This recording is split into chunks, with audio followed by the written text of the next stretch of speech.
नमस्कार, आप देख रहे हैं साधना प्लस न्यूज। आप सभी का स्वागत है मारो राजस्थान के इस बुलेटिन में। आपके साथ मैं अंजलि। बुलेटिन की शुरुआत करेंगे, लेकिन इससे पहले नजर डालते हैं आज की तमाम सुर्खियों पर। सुर्खियों में राजस्थान के धौलपुर का सरकारी स्कूल को देखने के लिए विदेश से आ रहे लोग। अत्याधुनिक सुविधाओं से लैस है सरकारी स्कूल। भरतपुर के वेयर में स्वास्थ्य मेले का शुभारंभ। उपखंड अधिकारी ने किया मेले का शुभारंभ। मेले में मिली लोगों को स्वास्थ्य सुविधाएं। भरतपुर के महलपुर चूरा गांव में दो पक्षों में विवाद। विधायक ने की सौहार्द बनाए रखने की अपील। विधायक ने किया मामले में बीच बचाव। भरतपुर में खेत में काम करते समय महिला की मौत। अज्ञात कारणों से हुई महिला की मौत। शव को कब्जे में लेकर जांच में जुटी पुलिस। दौसा एसपी कार्यालय में बैठक। आपराधिक घटनाओं को लेकर के हुई बैठक। एसपी ने अधिकारियों को उचित दिए दिशा निर्देश। अब करते हैं बुलेटिन की शुरुआत खबरों से। सब पढ़े सब बढ़े। जी हां, ये तभी संभव है जब देश के सभी स्कूल और सभी जो बच्चे हैं वो शिक्षित हो और सभी सरकारी स्कूलों का कायाकल्प हो जाए। शिक्षक छात्रों के अंदर शिक्षा का अलग जगाने की ठान ले। जी हां, ऐसी ही कहानी धौलपुर के एक सरकारी स्कूल की है, जहां पर स्कूल में नामांकन के लिए हर छात्र की तमन्ना है। तो वही इस स्कूल की चर्चा विदेशों में भी अब होने लगी है। देखिए हमारी इस खास रिपोर्ट को।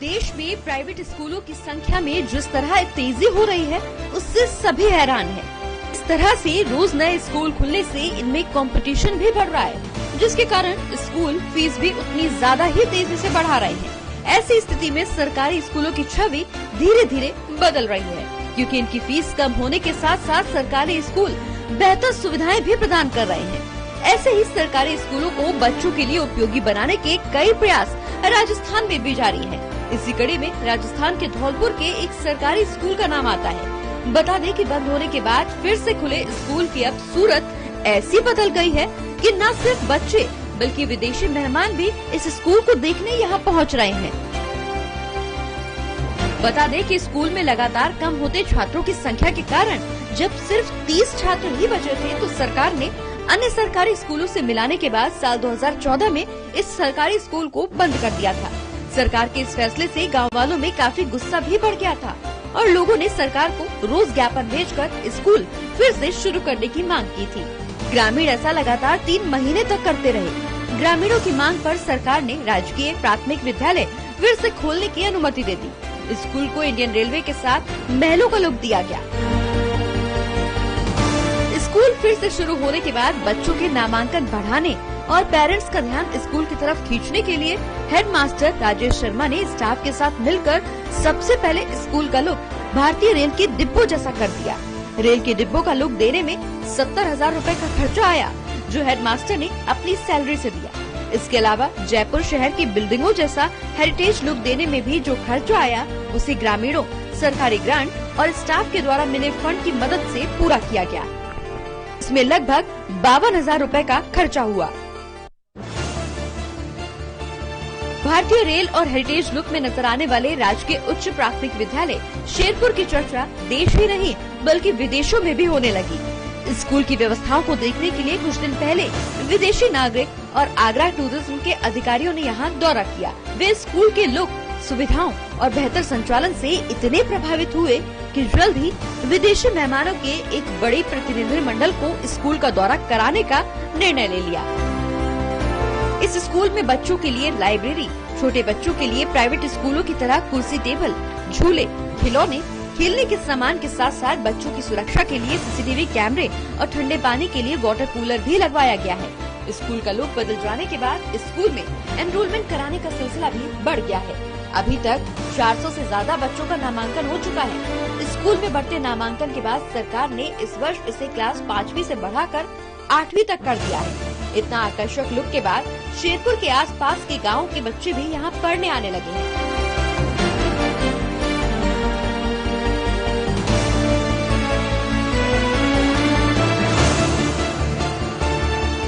राजकीय प्राथमिक विद्यालय शेरपुर में अगस्त 2014 में एकीकरण में इसको बंद कर दिया गया था। अक्टूबर 2014 में विद्यालय को पुनः संचालित होने के बाद हमने अथक प्रयास करके स्कूल का नामांकन 30 से बढ़ाकर 217 किया है, जो जिले के प्राइमरी स्कूलों में सर्वाधिक नामांकन वाला स्कूल तो बना ही दिया है। इसके साथ पूरे राजस्थान के प्राइमरी स्कूलों में सर्वाधिक नामांकन वाले विद्यालयों में इस विद्यालय को शुमार कर दिया है।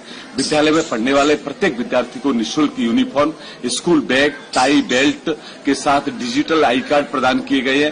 विद्यालय में वर्तमान में छात्रों को ठंडा पानी पीने के लिए वाटर कूलर की सुविधा है। सभी क्लासरूमों में कूलर के साथ हमने पंखे लगवाए गए हैं, सुविधाजनक मेटी बैठने के लिए, और इसके साथ ही हमने एक सुंदर पार्क तैयार किया गया है। आगरा से घास मंगाई गई थी, इसमें 150 विभिन्न प्रजातियों के पौधे लगाए गए हैं, जिससे विद्यालय को 4 चांद लगा दिया गया है। इससे पहले हमने जनवरी में अपने वेतन से 70,000 की राशि देकर स्कूल को ट्रेन के डिजाइन में तब्दील किया गया, जिससे विद्यालय बहुत सुंदर लगता है और जिले के अधिकतर विद्यालयों ने इस नवाचार को अपने विद्यालयों में अपनाया था। यदि इस तरह देश के सभी स्कूलों की कायाकल्प हो जाए तो लाजमी है कि सरकारी स्कूलों के प्रति लोगों का मोह भंग नहीं होगा और लोगों को महंगी फीस भी नहीं देनी पड़ेगी। साधना प्लस न्यूज के लिए जयपुर से प्रवीण कुमार भार्गव की रिपोर्ट।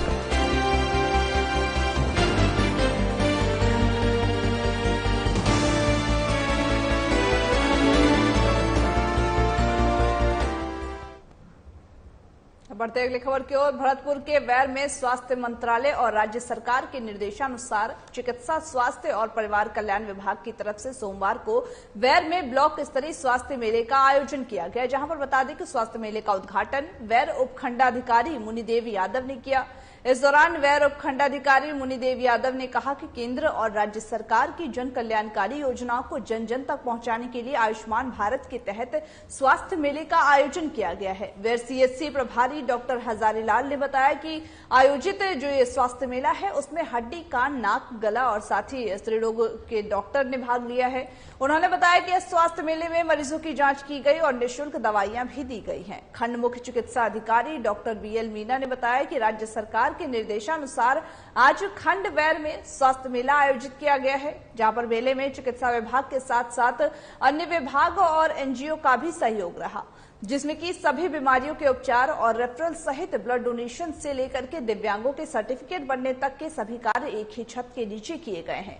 इस शिविर में मरीजों के स्वास्थ्य का चेकअप भी किया गया और साथ ही साथ निःशुल्क जांच कर मरीजों को दवाई भी दी गई है, जिसमें रक्तदान शिविर, टेलीमेडिसिन के जरिए बीमारियों का परामर्श और उपचार, टीकाकरण के स्वास्थ्य, बच्चों के स्वास्थ्य, कोविड टीकाकरण, मातृ स्वास्थ्य, मानसिक स्वास्थ्य और हड्डी रोग विशेषज्ञ की सेवाएं भी उपलब्ध कराई गई हैं। मेले में आंख, दांत के चेकअप, टीबी व चर्म रोगों का भी उपचार किया गया है और साथ ही परामर्श कर सभी गैर संचारी बीमारियों, कैंसर, बीपी, शुगर, स्ट्रोक और स्ट्रोक की स्क्रीनिंग और साथ ही तंबाकू छुड़वाने के लिए काउंसलिंग सेवा, परिवार कल्याण सेवाओं के उपयोग की और साथ ही काउंसलिंग, राष्ट्रीय बाल स्वास्थ्य कार्यक्रम के तहत बच्चों का उपचार और गंभीर बीमारियों के होने पर फ्री उपचार के लिए रेफरल की सेवा के साथ ही कैशलेस इलाज के लिए मुख्यमंत्री चिरंजीवी स्वास्थ्य बीमा योजना के रजिस्ट्रेशन की सुविधा भी उपलब्ध कराई गई है। अप्रैल से 19 अप्रैल तक पंचायत समिति स्तर पर लोक स्वास्थ्य मेले का आयोजन किया जा रहा है, जिसमें भुसावर में 22 तारीख को और आज अभी 25 तारीख को वैर पंचायत समिति स्तर पर सामुदायिक स्वास्थ्य केंद्र वैर पर ये मेला आयोजित किया जा रहा है, जिसमें सभी प्रकार के विशेषज्ञ चिकित्सकीय सुविधाएं उपलब्ध हैं। इसके साथ साथ यहाँ सभी प्रकार की जांचें। महलपुर चुरा कांटे पर महलपुर चुरा गांव के दो पक्षों के बीच हुए विवाद में क्षेत्रीय विधायक अमर सिंह जाटव ने समझौता कराया है। बता दें कि जाटव समाज और राजपूत समाज में जाति संघर्ष का मामला कुछ दिन पहले सामने आया था, जिसमें कि क्षेत्रीय विधायक अमर सिंह जाटव ने आज दोनों पक्षों में सार्वजनिक रूप से समझौता कराया है, जहां एक जगह पर बैठे दोनों पक्षों के गिले शिकवे दूर किए, साथ ही आपसी मेल मिलाप और सामाजिक सद्भाव बनाए रखने की अपील कर समझौता भी कराया है। वहीं सभी लोगों ने गिरिराज महाराज के जयकारों के साथ आपस में भाईचारा कायम करने का संकल्प लिया है। मौके पर विधायक ने महलपुर चूरा गांव के शमशान में एक हैंडपंप और साथ ही ओपन हॉल बनाने की घोषणा की है। साथ ही साथ अम्बेडकर पार्क की भूमि आवंटन कराने और पार्क निर्माण के लिए 5 लाख रुपए के विकास कार्य कराने की भी घोषणा की है।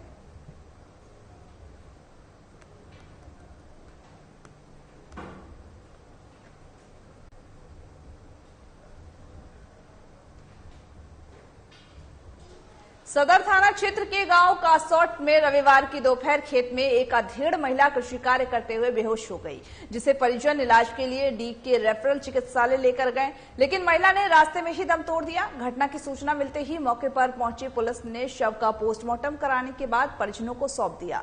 वही बता दें कि पीड़ित परिजनों के मुताबिक महिला खेत पर काम कर रही थी, जो अज्ञात कारणों से वो उस समय बेहोश हो गई, जिसे इलाज के लिए डीग अस्पताल लेकर पहुंचे, लेकिन रास्ते में ही उसने दम तोड़ दिया।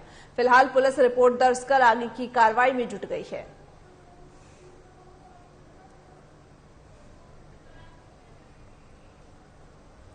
बता दें कि अज्ञात कारणों से महिला की मौत हो गई है। वहीं किस वजह से, परिजनों का यह कहना है कि महिला खेत में काम कर रही थी, किसी दौरान वो बेहोश हो गई। हालांकि बेहोश किन कारणों से हुई वो किसी को पता नहीं चला। वहीं पर परिजनों का रो रो कर बुरा हाल है। वहीं साथ ही पुलिस ने पूरे मामले को दर्ज कर लिया है और साथ ही आगे की कार्रवाई में भी जुट गई है। भरतपुर का यह पूरा मामला बताया जा रहा है, जहां पर महिला खेतों में काम करते हुए बेहोश हो गई और उससे हॉस्पिटल जब ले जाया गया इलाज के लिए तो जाकर के उसके रास्ते में ही मौत हो गई, जिस पर पुलिस भी पूरे मामले को इसमें दर्ज कर चुकी है। वही बता दें कि आगे की कार्रवाई में जुट गई है। एक ओमती वाइफ ऑफ भूरी सिंह करके कासौट से एक डेड बॉडी लेके आए हैं, जिसमें पुलिस और परिजनों का कहना है कि ये जो है अज्ञात कारणों से खेत में काम करते समय मृत्यु हुई। तो उससे जो है सैंपल ले लिए और उसको बाद में कारण पता लगा। 4:30 बजे करीब सूचना आई थी कि ग्राम कासौट में एक महिला की मृत्यु हो गई है। तो उन्होंने एक FIR दी है, अपने अस्पताल में एक तहरीर दी है कि निरंजन ने दिया कि मेरी माँ खेत में कार्य करने गई थी, जो अज्ञात कारणों से बेहोश हो गई। जिसको मुझे सूचना मिली, मैं उसको लेकर आया तो रास्ते में उसने दम तोड़ दिया। हमारे राजस्थान के हमारे इस बुलेटिन में बस इतना ही। मुझे दीजिए इजाजत। तमाम बाकी खबरों के अपडेट्स के लिए देखते रहिए साधना प्लस न्यूज।